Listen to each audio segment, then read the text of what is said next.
大数座风台嘛对高雄造成影响，路树倒去，看板落落来。有人因家厝失电，根据台电的统计，高雄这部分是计共有要挖7万户无电。到站10点为止，路树嘛有倒55丛，拢已经有随处理。高雄离这岸风雨愈来愈大，有几个行政区出现无预警停电。台电赶紧派人抢修，因为风正透，真侪所在路边的树仔拢倒规排。都市的风台风雨愈暗愈大，瞬间阵风8级到10级。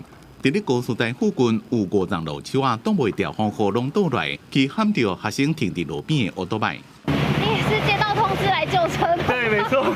真侪所在拢有树仔倒来情形。林雅区广西路，这丛树仔就倒伫咧林行道边仔，就是学校。好佳在倒来迄当阵无人经过。伫高山区出现骑奥多摆人，因为风雨伤大，去弄着树仔。好佳在即间手小可轻伤，一直到27暗10点22分，高雄市接到通报树仔倒来灾情总共有55丛。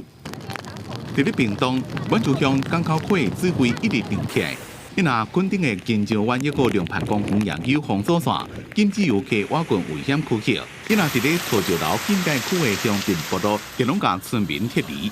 封锁管制的时间是在今天的中午12点，一定要下山。屏东有真侪原乡伫咧桃石楼禁界区，目前全县总共撤离361人，其中来义乡当时是大规模崩塌禁界区，撤离197人上侪。自27中昼开始就禁止入去来义部落。记者综合报道。